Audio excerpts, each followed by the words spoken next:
Bien, ahora vamos a ver pautas de coordinación entre los distintos sistemas jurídicos. ¿Qué es lo que pasa en la actualidad? En primer lugar, en la realidad, los pueblos originarios ejercen sus sistemas de justicia, sus sistemas de autoridad y sus sistemas normativos en el marco de su cultura y cosmovisión, y también en el marco de una historia de resistencia frente a los distintos ciclos de invasión de sus territorios que han sufrido. Como vimos, en el siglo XVI sufrieron la invasión de la era colonial. En el siglo XIX sufrieron la invasión de los criollos y del Estado-nación, que les quitó sus tierras reconocidas en era colonial y que colonizó las tierras de los pueblos de las Amazonías o de los bosques tropicales o subtropicales. Y los 30-40 últimos años se ha dado el último ciclo histórico de invasión de los territorios indígenas a raíz de las políticas del llamado Consenso de Washington, que promueve tratados de libre comercio, tratados de protección de la inversión extranjera, flexibilización de las normas y políticas sociales y que facilita la entrada de empresas en territorios indígenas. Entonces, ¿cuál es la situación actual? Que los pueblos se ven invadidos por terceros, ya sea ladrones o inclusive puede ser personas que realizan actividades extractivas en sus territorios sin consulta, sin consentimiento y sin autorización de estos pueblos.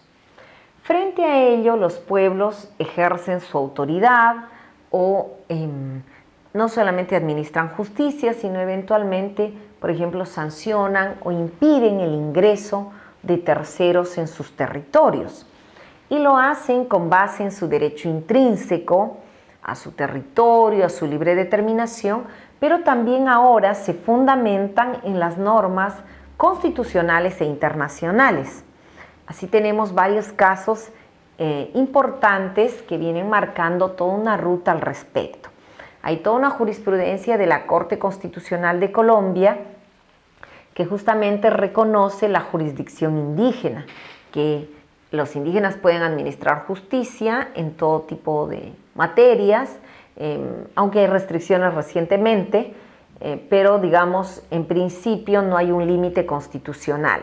Igual en el Perú tenemos también varios casos, varias sentencias y un pleno jurisdiccional que reconoce que las autoridades de pueblos indígenas, comunidades campesinas, nativas, rondas campesinas pueden administrar justicia.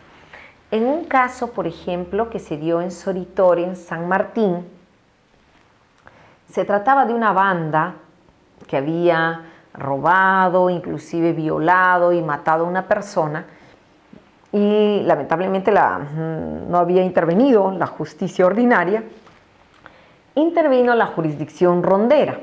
Ellos detuvieron a la banda, la juzgaron, obligaron a devolver los bienes y aplicaron cadena ronderil a esta banda. ¿Qué quiere decir? Que tenían que trabajar de día y rondar de noche, o sea, hacer patrullas en cada uno de los lugares donde ellos habían estado robando, haciendo sus fechorías. ¿Qué pasó aquí? La fiscalía le dijo a las rondas, a raíz de una denuncia de los familiares de los que habían estado robando, que le entreguen, ¿no?, a estos ladrones, porque las rondas no podían juzgar casos graves como asalto, violación y homicidio. ¿Qué dijeron las rondas? Que el artículo 149 de la Constitución les facultaba administrar justicia. Y la Constitución no pone límite ni a la materia ni a la persona. En este caso, el Poder Judicial intervino y condenaron a las rondas campesinas por secuestro.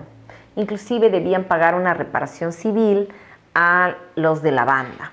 Este caso llegó a la Corte Suprema en el 2004 y felizmente la Corte Suprema dijo que absolvió a las rondas campesinas y dijo que no habían cometido delito de secuestro, puesto que habían aplicado el artículo 149 de la Constitución.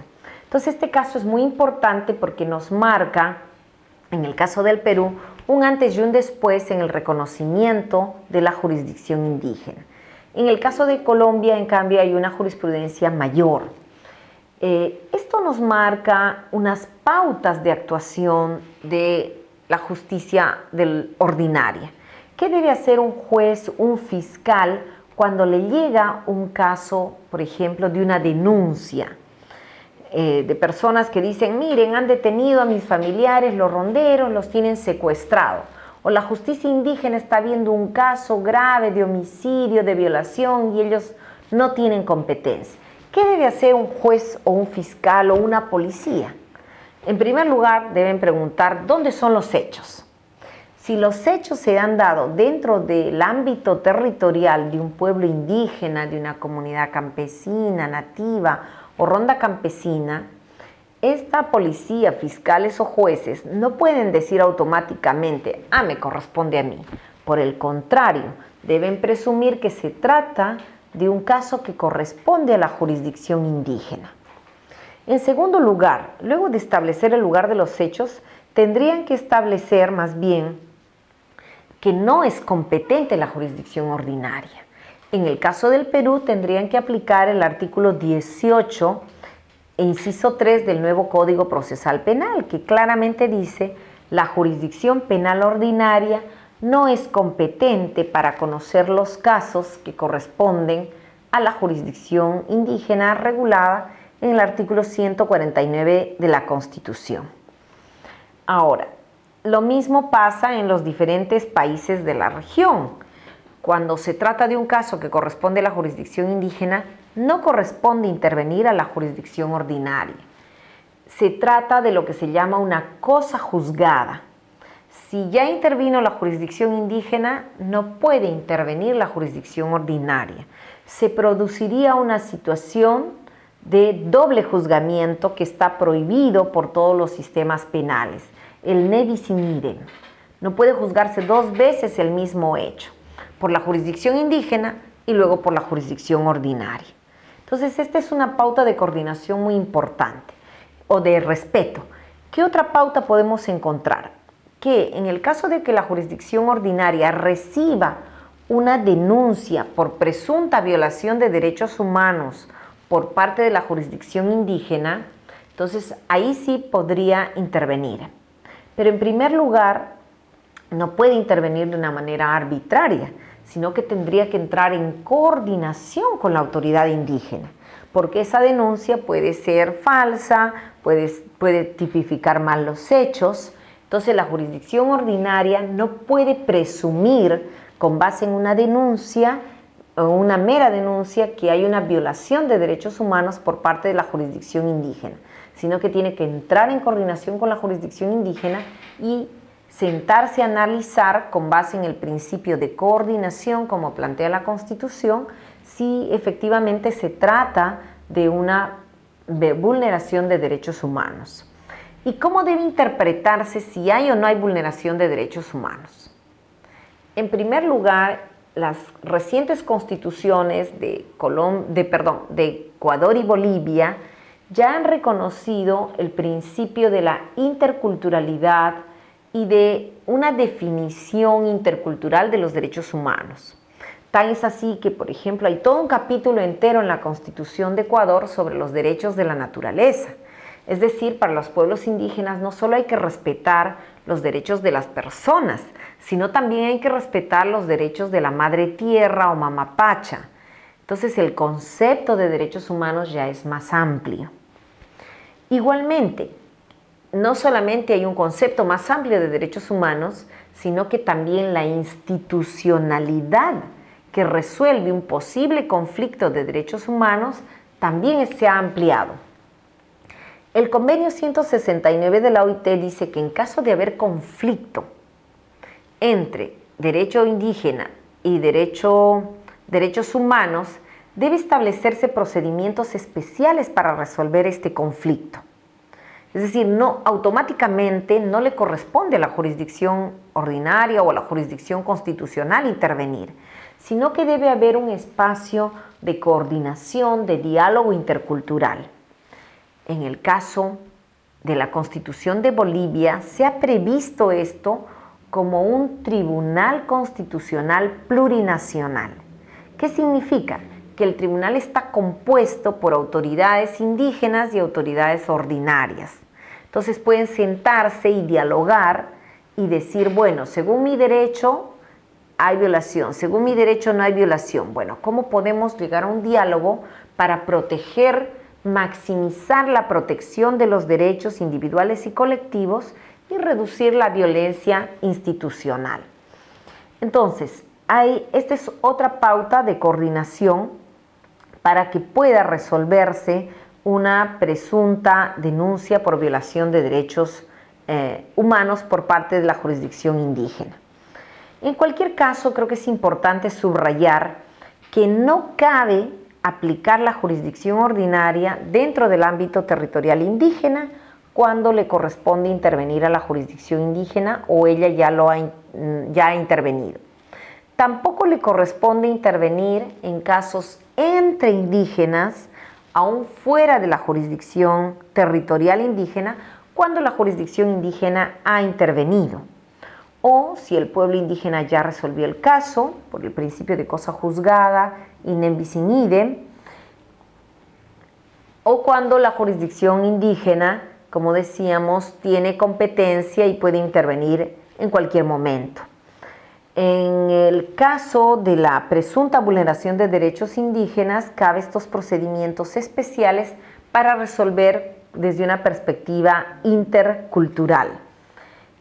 Aquí hay dos modelos. El modelo colombiano, que los jueces de la Corte Constitucional llaman peritos antropólogos, y con esa ayuda resuelven los jueces de la Corte Constitucional.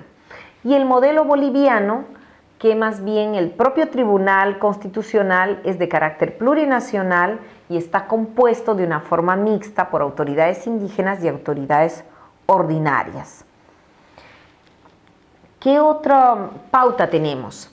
Si el caso se da fuera de la jurisdicción indígena y entre un indígena y un no indígena, ahí sí correspondería a la jurisdicción ordinaria, pero aún así los jueces ordinarios están obligados a tener en cuenta el convenio 169 de la OIT y primero, respetar el idioma de los indígenas, o sea, tienen que contar con un intérprete o con jueces bilingües para que hablen el idioma de los indígenas.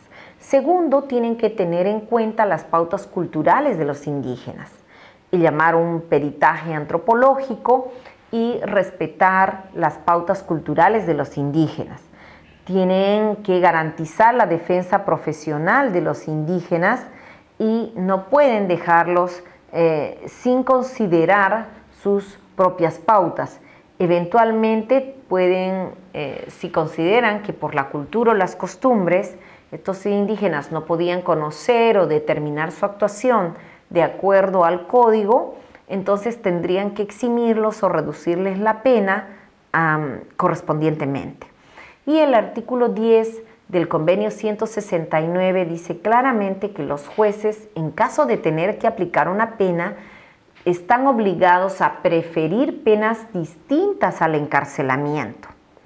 Y por eso, por ejemplo, también los códigos de procedimiento de ejecución penal establecen que en caso de que los indígenas tengan que ir excepcionalmente a un establecimiento penal, puedan estar en sitios especiales y gozar de sus derechos culturales, de la protección de su integridad física, cultural y espiritual.